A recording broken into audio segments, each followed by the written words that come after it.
आखिर अमित शाह संसद क्यों नहीं आ रहे? क्या वो विपक्ष से डर रहे हैं कि हमें जवाब देना पड़ेगा राम मंदिर पर, चंदा चोरी पर, छात्रों पर लाठीचार्ज हुआ है उसका जवाब देना पड़ेगा?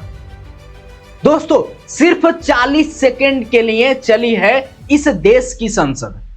40 सेकंड में 140 करोड़ लोगों की आवाज को बंद कर दिया गया है।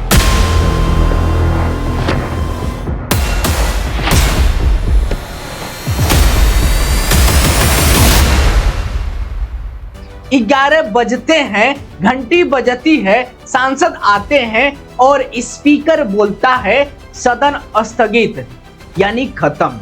यह संसद है या कोई मजाक चल रहा है? और सुनिए, सबसे बड़ी बात, ओम बिरला लोकसभा के स्पीकर जो रोज 1 मिनट के लिए ही सही आते जरूर थे, आज वो आए तक नहीं। मतलब पहले से तय था कि आज सदन नहीं चलेगा। इतना हंगामा तो हुआ भी नहीं था कि भागना पड़े, फिर भी 40 सेकंड में ताला लगा दिया गया। क्यों? क्योंकि विपक्ष एक ही नारा लगा रहा है, अमित शाह सदन में आओ, जवाब दो, जवाब दो।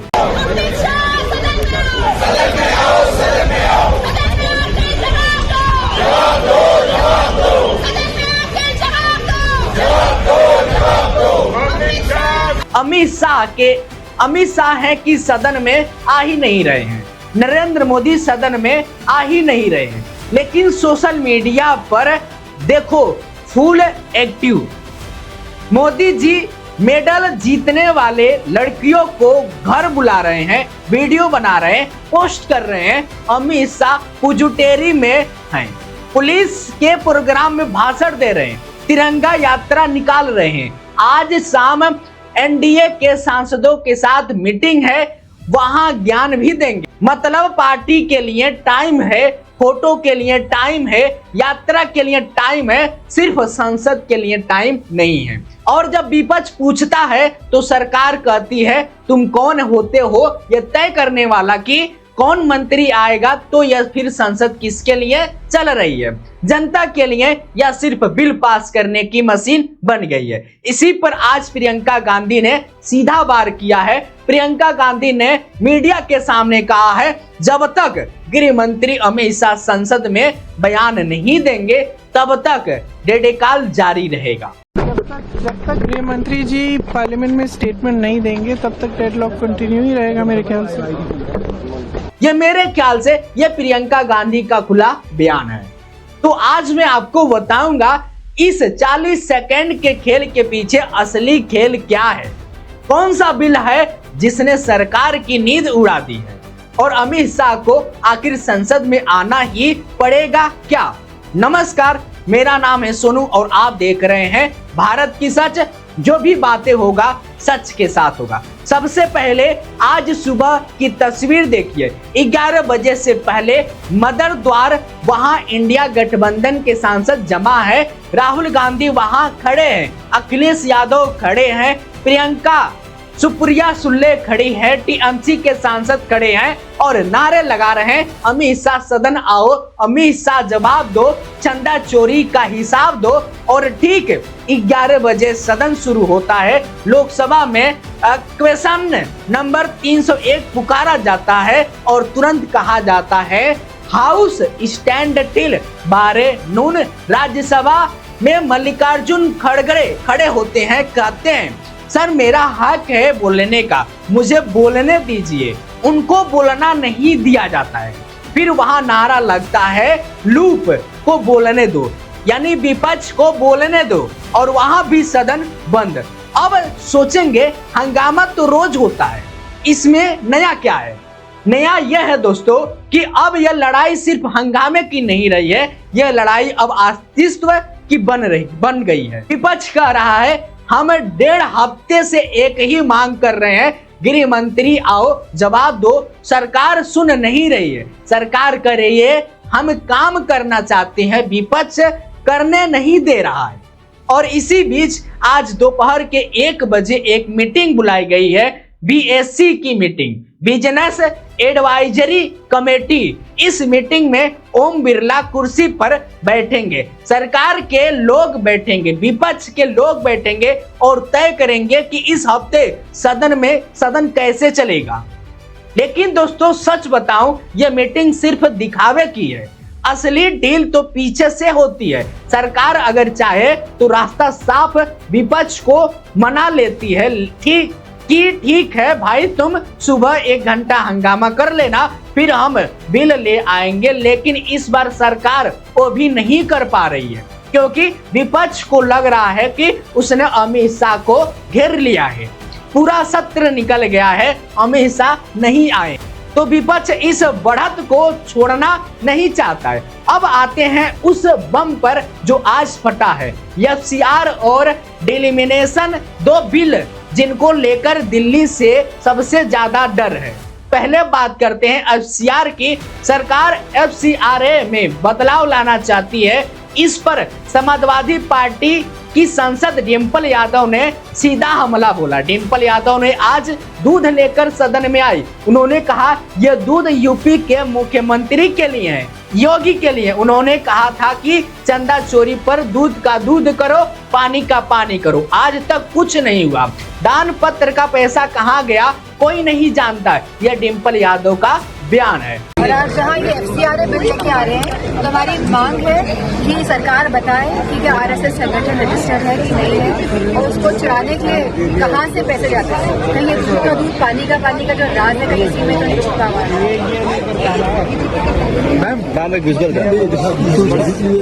हो गया आप लोग पीछे डालिए। डिंपल यादव यही नहीं रुकती, उन्होंने एक और बड़ा सवाल पूछा, सरकार बताए कि क्या आरएसएस रजिस्टर है कि नहीं, और उसको चलाने के लिए पैसे कहां से आता है। यह सवाल डिंपल यादव ने सरकार से पूछा है। और एफसीआरए पर डिंपल यादव ने कहा यह बिल इसलिए लाया जा रहा है ताकि एनजीओ पर दबाव बनाया जा सके, उनकी महंगी जमीनें हड़पी जा सकी, और माइनॉरिटी के लिए जो पैसा बाहर से आता है उसको रोका जा सके। ये आरोप डिंपल यादव का है। ये उत्तर प्रदेश के मुख्यमंत्री के लिए दूध है, क्योंकि उन्होंने बात कही थी कि चंदा चोरी पे दूध का दूध और पानी का पानी होगा, और कहीं ना कहीं आज तक कोई भी खुलासा नहीं हो पाया है कि आफ्टर ऑल जो चंदा है, जो दान पात्रों में पैसा है, वो कहाँ जा रहा था। और आज जहाँ ये एफसीआरए बिल लेके आ रहे हैं, तो हमारी मांग है कि सरकार बताए कि क्या आरएसएस संगठन रजिस्टर्ड है कि नहीं है, और उसको चुराने के लिए कहाँ से पैसे जाते थे। कहीं ये दूध का दूध पानी का जो राज है, कहीं इसी में तो नहीं छुपा हुआ है। और इसी लाइन पर आज अखिलेश यादव भी आ गए। अखिलेश यादव ने आज मीडिया के सामने बीजेपी को भूमाफिया तक कह दिया है। अखिलेश यादव ने कहा भारतीय जनता पार्टी बहुत बड़ी भूमाफिया पार्टी है। तालाब दिख जाए तो कब्जा, जमीन दिख जाए तो कब्जा। यूपी में तो बड़े पैमाने पर कब्जा हो रहा है। विदेश में पैसा समाज के अच्छे काम के लिए आ रहा है, उसको रोकना चाहते हैं। ये अखिलेश यादव का बयान है। जनता पार्टी बहुत बड़ी भूमाफिया पार्टी है। तालाब दिख जाए तो कब्जा, और यूपी में तो बड़े पैमाने पे कब्जा हो रहा है सर। डिलिमिनेशन को लेकर के डरा करके, धमका करके, और फिर विदेश से पैसा आ रहा, अगर इंस्टीट्यूशन के लिए आ रहा है, समाज के अच्छे काम के लिए आ रहा। आप में से तो मुझे नहीं पता, लेकिन बहुत सारे जो सांसद हैं, उनके परिवार के बच्चों की पढ़ाई उन्हीं इंस्टीट्यूशन में हो रही होगी। अखिलेश जी, डिलिमिटेशन। अखिलेश यादव ने आगे कहा है हम एफसीआरए का विरोध करेंगे, डिलिमिनेशन का भी विरोध करेंगे। जनता ने हमें यहाँ सरकार से सवाल पूछने के लिए भेजा है। सरकार सवाल से क्यों भाग रही है? लाठी चली, आंसू गैस चली, छात्रों को करंट लगा, बच्चे अस्पताल गए। इलाहाबाद में आज भी बच्चों पर मुकदमे हैं। अब जबकि सरकार ने कहा था कोई मुकदमा नहीं होगा, तो अब तस्वीर साफ है। डीएमके पहले ही बोल चुकी थी कि डिलिमिनेशन के खिलाफ। अब अखिलेश यादव ने भी कह दिया है समाजवादी पार्टी दोनों बिल के खिलाफ है। मतलब सरकार के पास नंबर होते हुए भी हिम्मत नहीं है कि वो इस सत्र में डिलिमिनेशन बिल ला दे। बोलने देंगे जिस तरह से किरण रिजिजू कह रहे हैं कि राहुल माफी मांगे तभी हम बोलने देंगे। देखते हैं।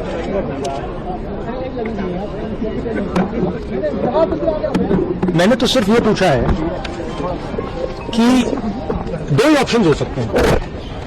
एक ऑप्शन की होम मिनिस्टर ने ऑर्डर दिया, दूसरा ऑप्शन की होम मिनिस्टर को मालूम नहीं था कि फायरिंग होगी। In first case he is culpable, in second case is incompetent. It can only be one of two, तीसरा तो हो ही नहीं सकता। या होम मिनिस्टर को मालूम ही नहीं था कि गोली चल रही है, उसका मतलब है कि is incompetent. Otherwise he ordered it, in which case is culpable. मैं यही बोल रहा हूँ, तीसरी बात तो ही नहीं। लॉजिक है ना सर। बीजेपी ये भी कह रही है कर रहा है।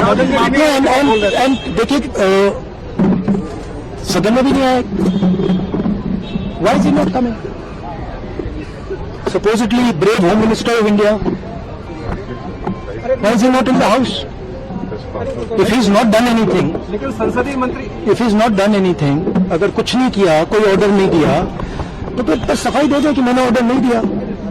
देखिए मेन चीज है कि मेरा हक बनता है पार्लियामेंट में बोलने का, और ये मुझे हक दिया जाना चाहिए। और अब सबसे बड़ा ट्विस्ट सुनिए, आज के बिल लिस्ट में दो बिल ऐसे हैं जिन पर अमित शाह का नाम लिखा है।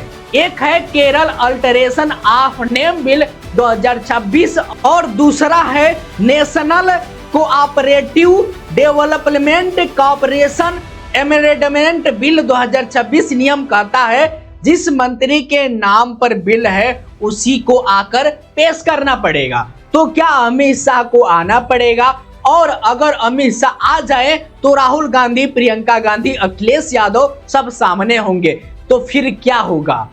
क्या अमित शाह जवाब देंगे या फिर से चले जाएंगे? दूसरी तरफ राज्यसभा के उपसभापति ने भी कह दिया है कि विपक्ष का भावना अमित शाह को लेकर क्या है, वो बात संसदीय कार्य मंत्री के जरिए उन तक पहुंचाए जाए। मतलब अब यह मुद्दा सिर्फ विपक्ष का नहीं रहा है, यह सदन की कुर्सी तक पहुंच गया है। और इसी बीच महाराष्ट्र वाला खेल भी शुरू हो गया है। एनसीपी शरद पवार गुट के 8 सांसद आज पीएम मोदी से मिल रहे हैं।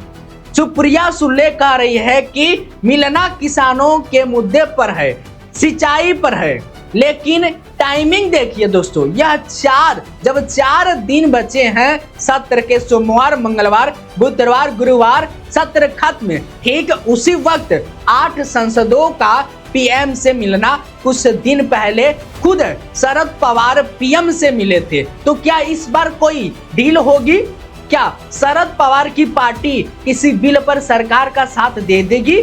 अगर ऐसा हुआ तो बीजेपी कल सुबह से चिल्लाएगी, देखो इंडिया गठबंधन टूट गया, और विपक्ष कहेंगे मुद्दे पर समर्थन का मतलब गठबंधन टूटना नहीं होता है। तो आखिरी 4 दिन बिल पास कराने के नहीं, नैरेटिव सेट करने के लिए बीजेपी दिखाना चाहती है हम काम कर रहे हैं, विपक्ष दिखाना चाहता है सरकार डर रही है। लेकिन इस सब के नुकसान किसका हो रहा है? आपका, मेरा और उस छात्र का जो इलाहाबाद में मुकदमा झेल रहा है, उस किसान का जिसका मुद्दा लेकर 8 सांसद पीएम से मिलने जा रहे हैं। क्योंकि जब सदन 40 सेकंड में बंद हो जाता है तो किसी की आवाज नहीं सुनी जाती है। तो मैं आपसे पूछता हूं, क्या अमित शाह को अब सदन में आना चाहिए या नहीं? क्या नरेंद्र मोदी का सोशल मीडिया पर एक्टिव रहना और संसद से गायब रहना सही है? और क्या एफसीआरए जैसा बिल लाकर एनजीओ की जमीन हड़पने आरोप सही है या गलत? कमेंट में जरूर बता दीजिएगा, क्योंकि आपका ही कमेंट हमें सबसे ज्यादा इंपॉर्टेंट होता है। मैं उसी से मैं अपना मतलब सौभाग्य प्राप्त करता हूं। तो दोस्तों, ये वीडियो ना ज्यादा से ज्यादा शेयर करिए, और फेसबुक पर देख रहे हैं तो फॉलो जरूर करिएगा, क्योंकि एक फॉलो ही और एक कमेंट ही हमें सबसे ज्यादा आगे बढ़ाएगा। Thank you. जय हिंद, जय भारत।